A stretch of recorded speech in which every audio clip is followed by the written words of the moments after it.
નમસ્કાર વિદ્યાર્થી મિત્રો, અમૃતસરના ક્લાસમાં ફરીવાર તમારું સ્વાગત છે.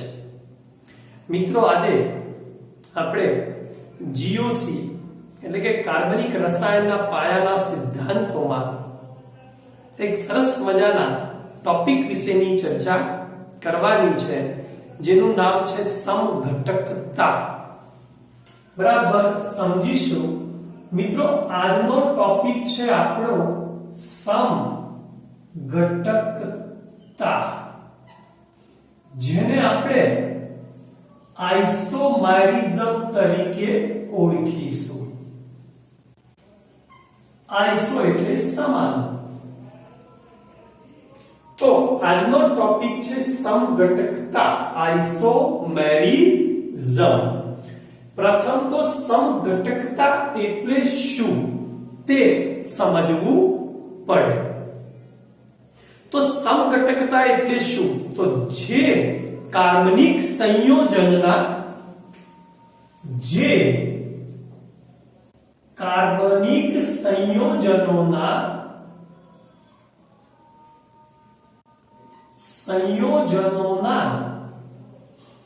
આણ્વીય સૂત્રો સમાન હોય. આણ્વીય સૂત્રો સમાન હોય, પરંતુ તેમના ગુણધર્મો એ પછી ભૌતિક હોય કે રાસાયણિક ગુણધર્મો હોય, જો અલગ અલગ હોય અથવા જુદા જુદા હોય તો તે સંયોજનોને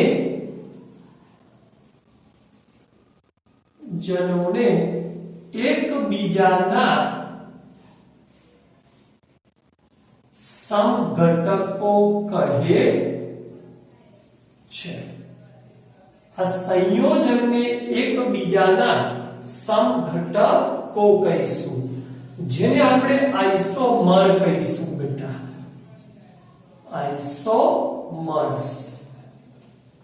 અને આ જે ફેનોમેનોન્સ છે, આ આખી ઘટના છે, આ ઘટનાને આપણે સમઘટકતા તરીકે ઓળખીશું.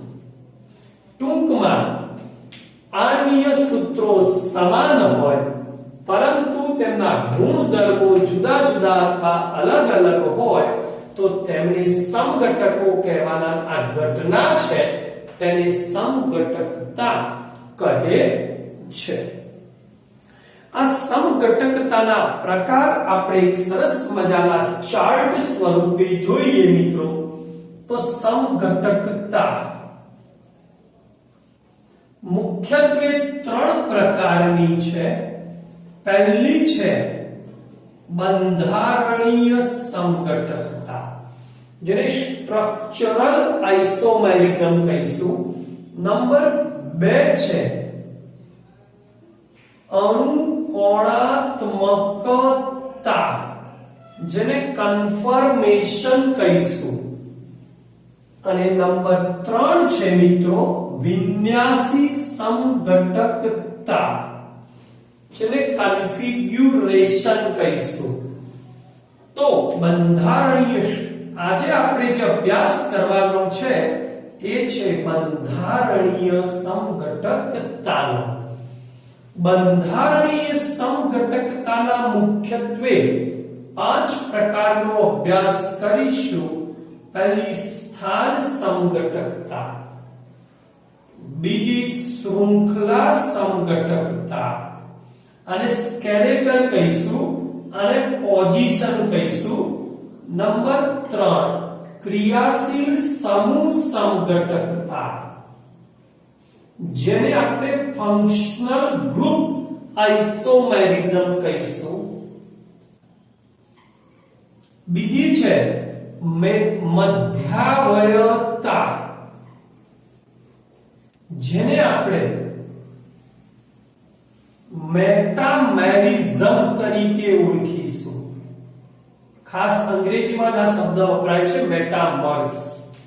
અને છેલ્લી છે ચલ રૂપકતા, જેને આપણે ટોટોમેરિઝમ તરીકે ઓળખીશું.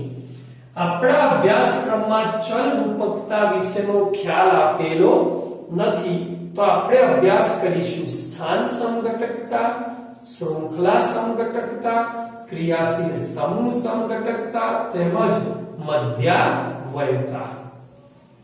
અણુકોણાત્મકતા ક્યારે શક્ય બને? તો જેને આપણે કાર્બન વચ્ચે જ્યારે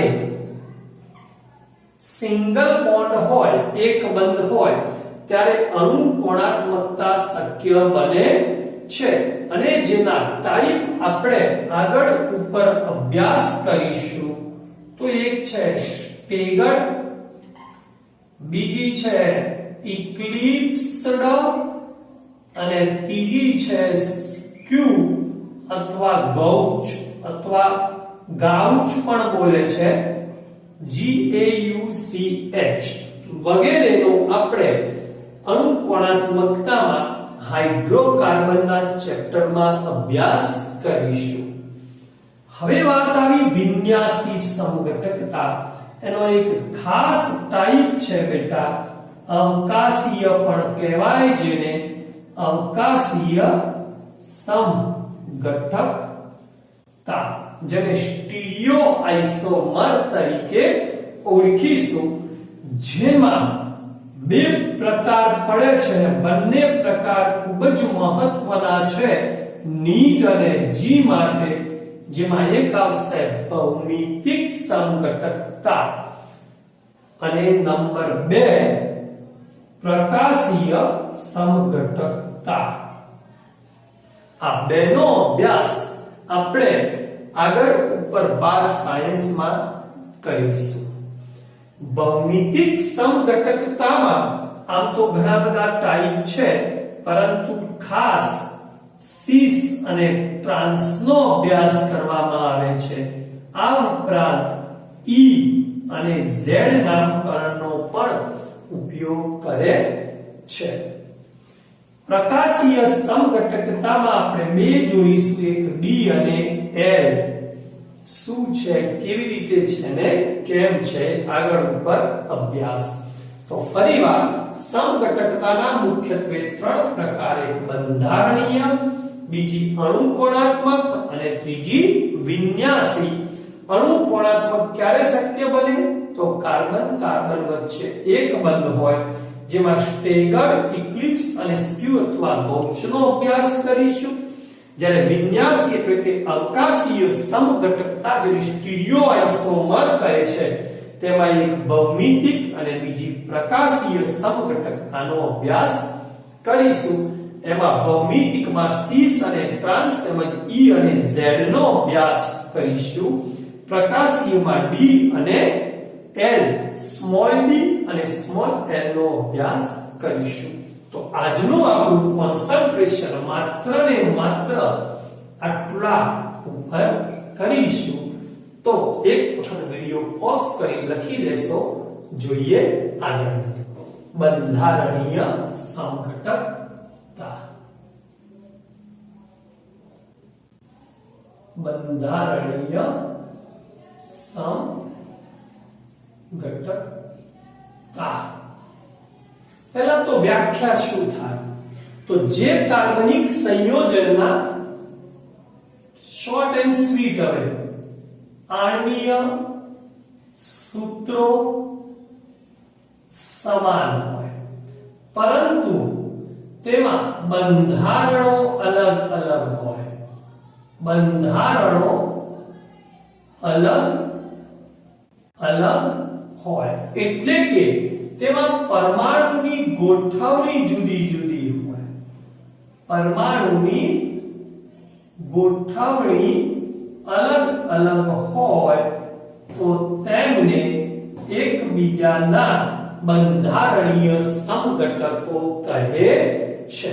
વ્યાખ્યા આ રીતે બનાવીશું કે જે કાર્બનિક સંયોજન અથવા બે કે તેથી વધુ કાર્બનિક સંયોજનના આણ્વીય સૂત્રો સમાન હોય પરંતુ તેમના બંધારણો જુદા જુદા અથવા બંધારણીય સૂત્રો અલગ અલગ હોય અથવા તો પરમાણુની ગોઠવણી જો જુદી જુદી હોય તો તેમને એકબીજાના બંધારણીય સમઘટકો કહે છે અને આ ઘટનાને બંધારણીય સમઘટકતા કહે છે જેના બંધારણીય સમઘટકતાના પ્રકાર આપણે જોઈશું તો પહેલો બેટા શૃંખલા સમઘટકતા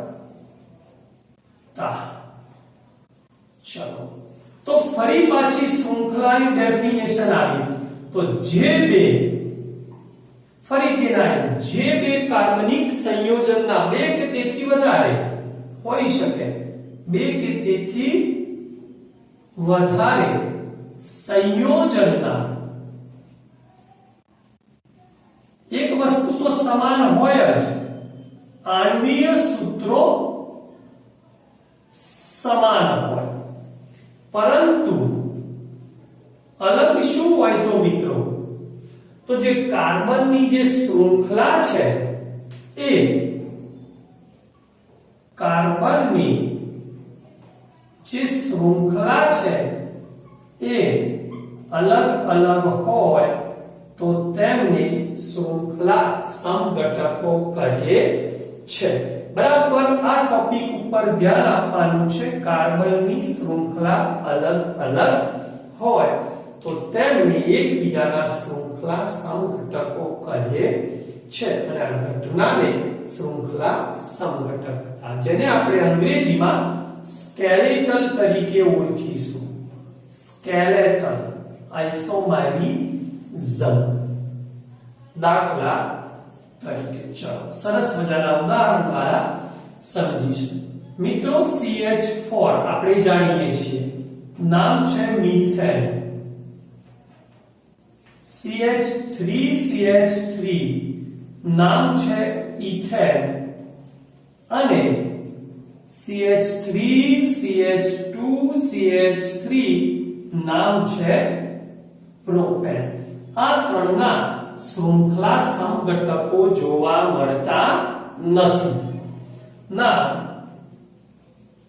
શૃંખલા સમઘટકો જોવા મળતા નથી તો હવે નંબર જુઓ આમાં એક કાર્બન છે આમાં બે કાર્બન છે આમાં ત્રણ છે ચાર કાર્બન થી શરૂ થાય બ્યુટેન C4H10 ના સમઘટકો જોઈએ શક્ય સમઘટકો ચલો આપણું સૂત્ર શું બનશે CH3 CH2 CH2 અને CH3 ચાર કાર્બન મૂકી દીધા આપણે તો નામ છે એનું નોર્મલ બ્યુટેન હવે આ CH3 ને ઉપાડી અને આની નીચે મૂકીશું તો CH3 CH CH3 અને CH3 આનું મિત્રો તમને યાદ હોય તો આપણે નોમેનક્લેચરમાં સમજાવ્યું હતું કે આ રીતે જો બનતું હોય CH3 C સાથે આ રીતે CH3 સમૂહ હોય તો એને આઇસો કહેવાય અને ટોટલી 4 કાર્બન છે તો આનું બીજું નામ છે આઇસો બ્યુટેન એ સામાન્ય નામ છે અને આઇબ્યુટેન નામ શું થાય તો 1 2 અને 3 બીજા ઉપર મિથાઇલ સમૂહ છે અને 2 મિથાઇલ 1 2 ને 3 કાર્બન પ્રોપેન આમ C4H10 ના શક્ય સમઘટકો આપણને બે મળે છે કયા સમઘટકો છે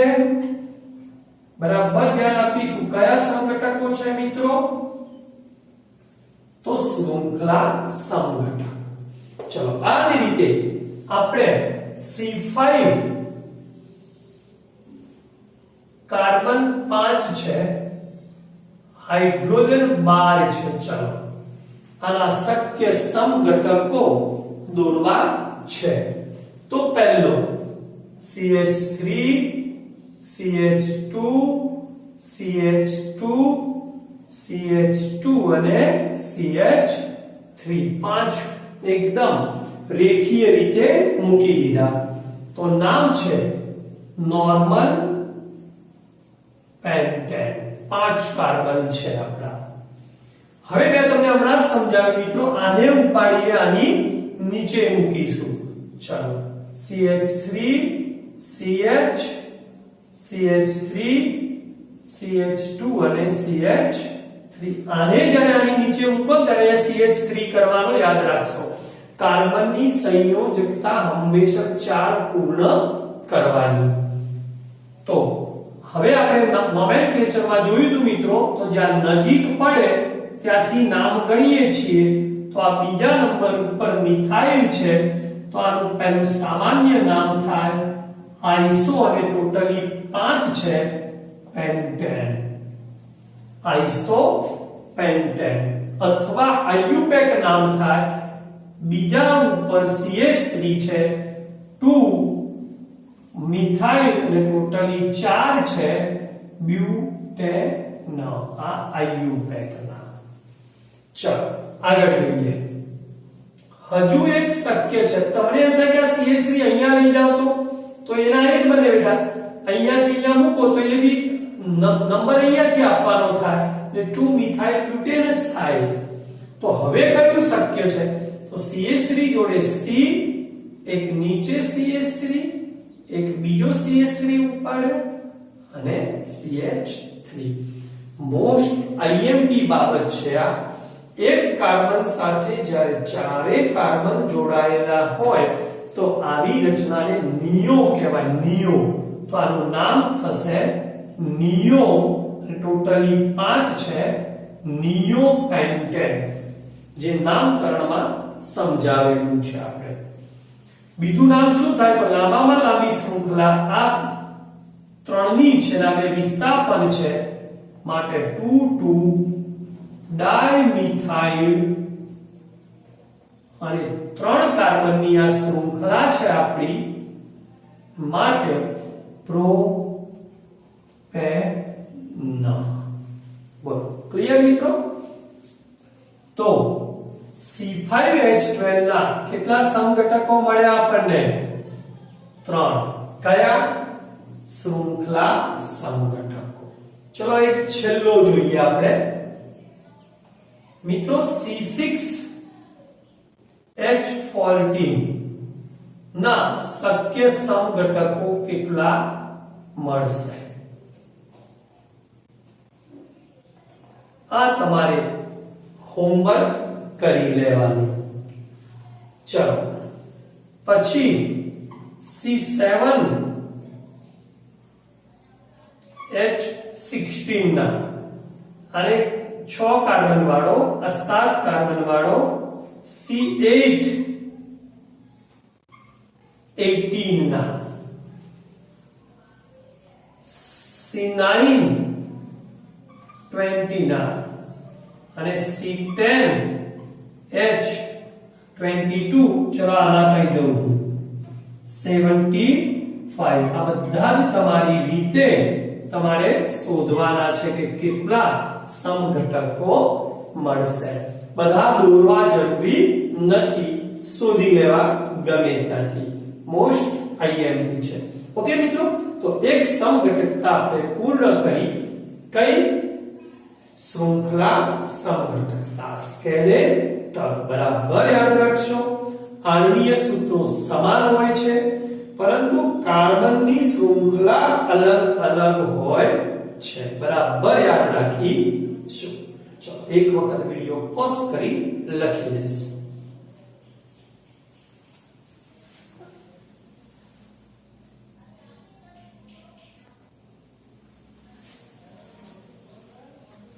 ઓકે બેટા?